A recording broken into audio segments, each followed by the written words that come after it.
Preemptive covering. I'm Stephen Benoon. You're watching Israeli News Live. Is it in fact that the United States, the deep state that would be the military-industrial complex, are they actually planning a preemptive strike on Russia? As we've titled the article this evening, Ukraine and North Korea only decoys for a possible preemptive strike on Russia. Maybe even China as well, come to think of it there.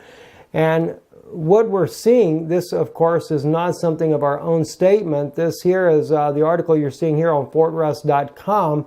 This is where Lieutenant General Viktor Pozniker actually stated this in a joint security conference there in Moscow recently.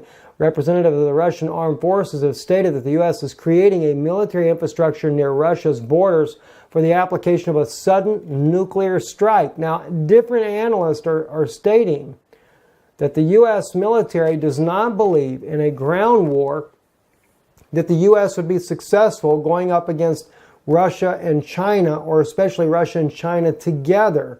They do not believe that they could win a ground war, but they do believe they have the edge in winning a nuclear war and also being able to stop Russia from being able to respond. Now, this all comes on the theory that the United States would have to do a first strike, a preemptive strike on Russia, and then be able to stop Russia from being able to retaliate from an American preemptive strike. And of course, you cannot help but wonder if this is something that the military-industrial complex, the deep state government, the shadow government of the United States may be planning, and has planned for quite some time. Just because we change presidents doesn't mean that anything has changed whatsoever when it comes to these issues. As we have seen clearly, the build-up inside of Europe never slowed down, not one single bit. And also the THAAD high-altitude missile defense system that was deployed to South Korea, that was promised to be deployed under that of President Obama, finally deployed under President Trump's administration there. This has gone in at the objection of both China and Russia, both saying that this is not even for North Korea. But North Korea, this is why no doubt the United States, and I can't blame this on the president, but clearly the United States military has been provoking North Korea. Not to say that North Korea doesn't provoke right back, they certainly do. But all these monstrosity military drills on his border trying to get him to do something really stupid. And of course, Kim Jong-un is just about the kind of guy that would pull the trigger, no doubt. But you got to remember, as we've stated several times here recently on Israeli News Live, if Kim Jong-un strikes or tries to do a first strike on the United States, Seoul, Japan, any of these places here, the U.S. could take them out in a matter of seconds. But China and Russia both have stated this could lead to a third world war. Look at the articles here. China warns World War III is inevitable as North Korea prepares the last nuclear test. Now, this is an article from about a week or two ago that was published here on the Express. But the point is, China warns of World War III. If it's just the United States and North Korea, how does that equal out to World War III? Unless China is planning on getting involved and Russia is planning on getting involved. And of course, not just the U.S., but that would involve NATO, that would involve Japan, all the other countries around the world would get involved. So it's obvious that China is not just looking at the United States dealing with North Korea, but China, as well as possibly Russia, trying to stop the United States from any kind of attack on North Korea.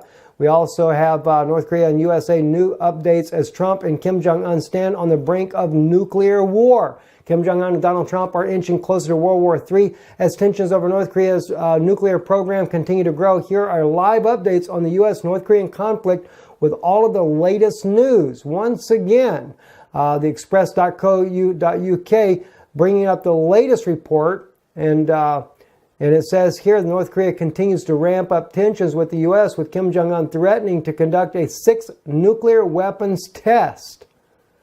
This probably comes on the heel of Kim Jong-un just recently declared today the United States has tried to kill him with some type of chemical poisoning.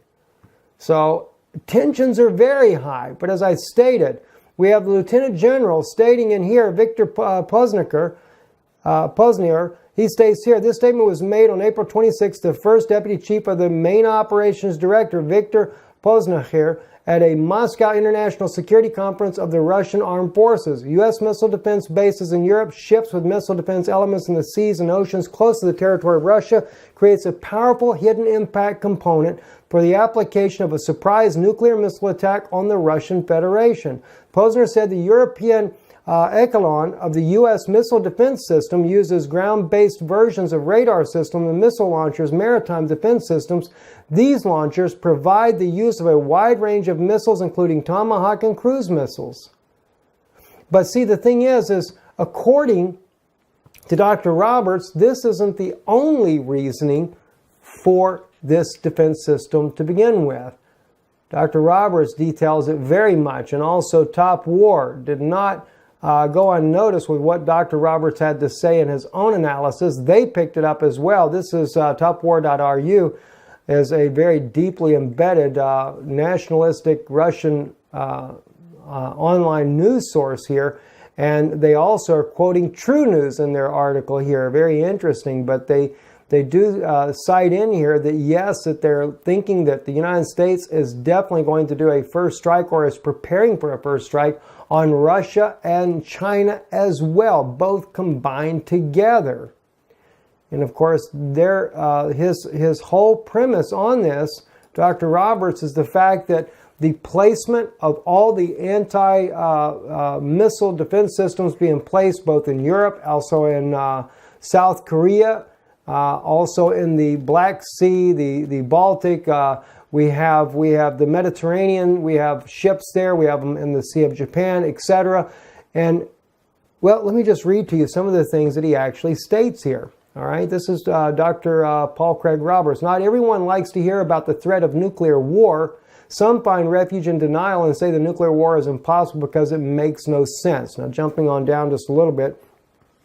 It is extremely dangerous to all mankind for Washington to convince two nuclear powers that Washington is preparing a preemptive nuclear strike against them. It is impossible to imagine a more reckless and irresponsible act, yet this is precisely what Washington has done.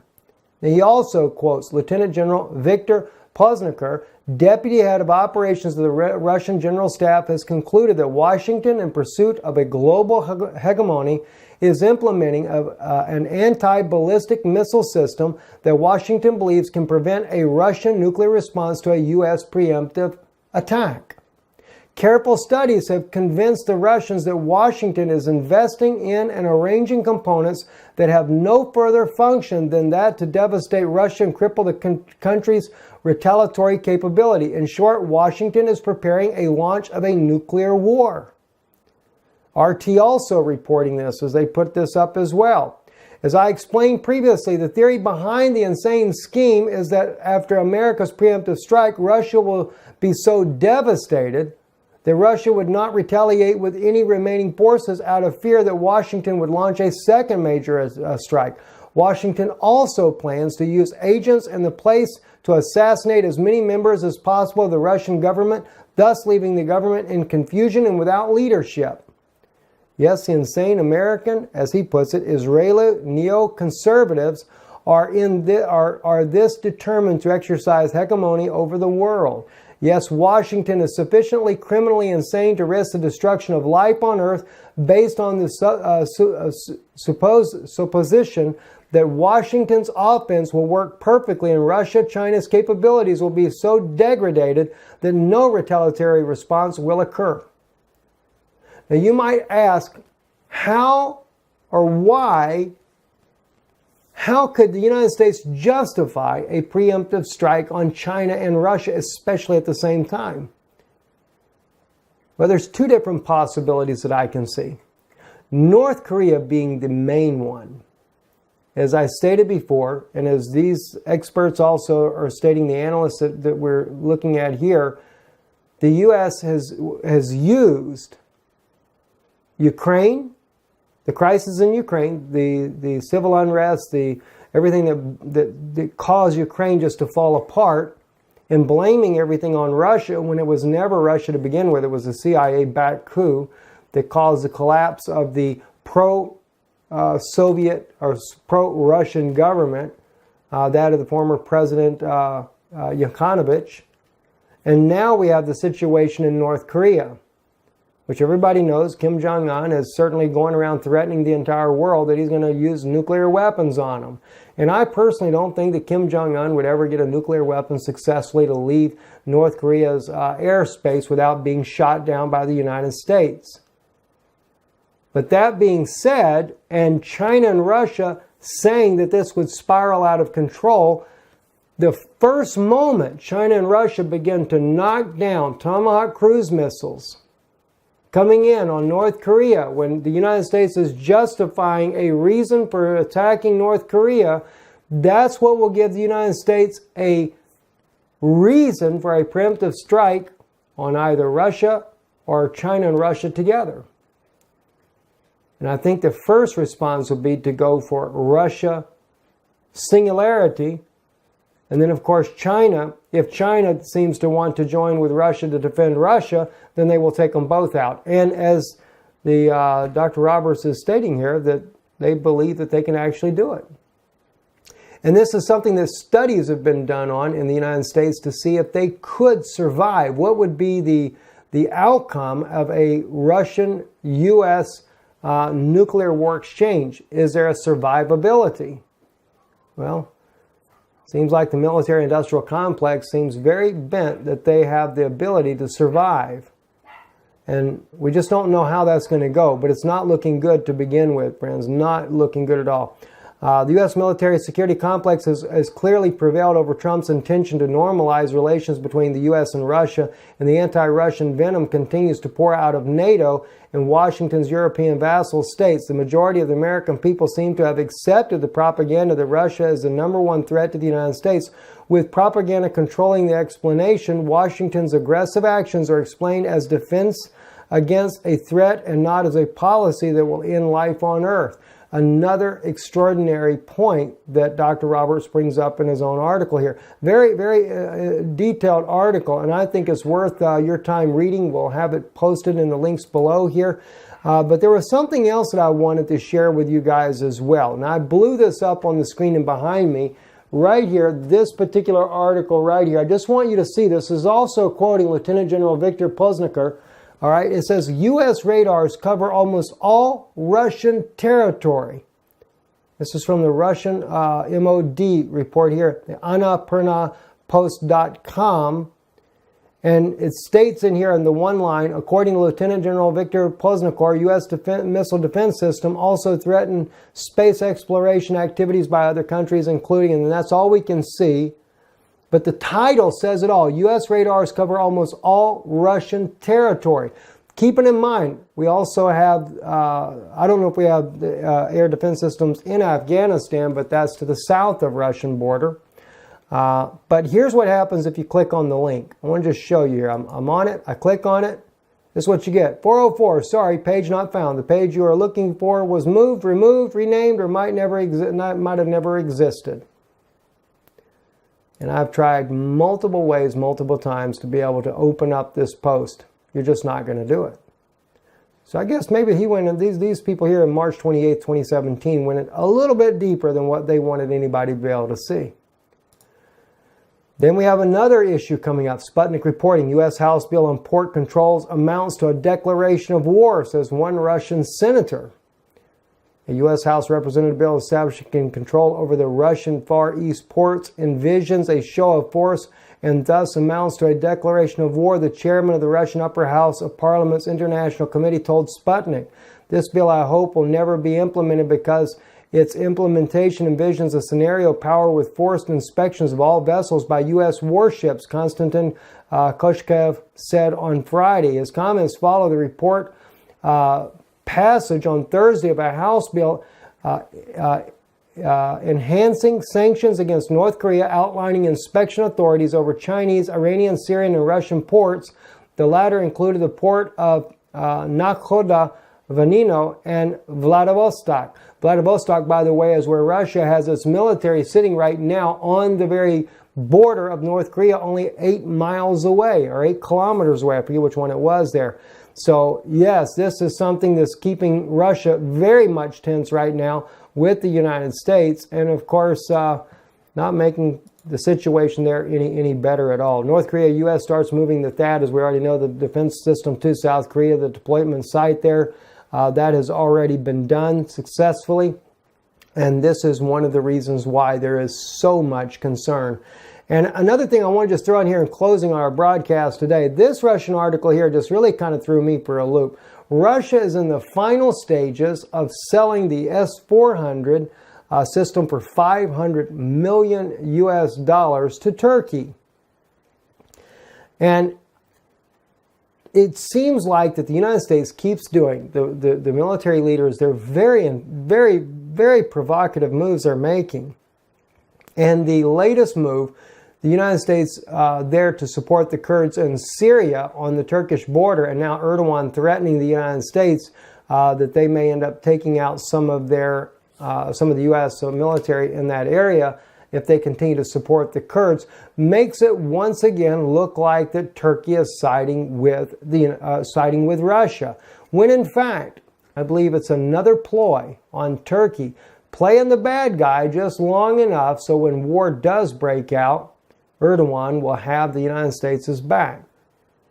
And you have to understand, I mean, I'm still an American, so I still love my country, and I don't want to see my country involved in a war with Russia by no means, and I'd have to support the United States regardless here. But the point comes down to this, though.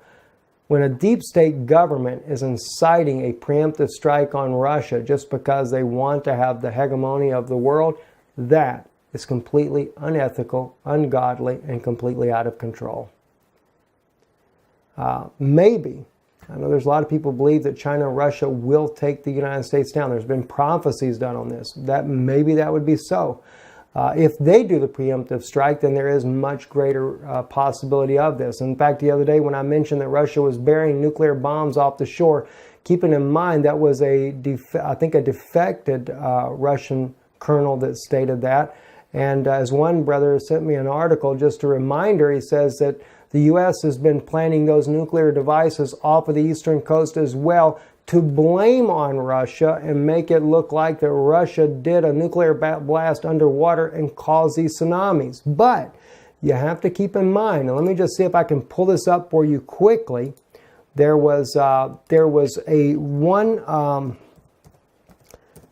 actually a Russian political leader that claimed that Russia caused the Fukushima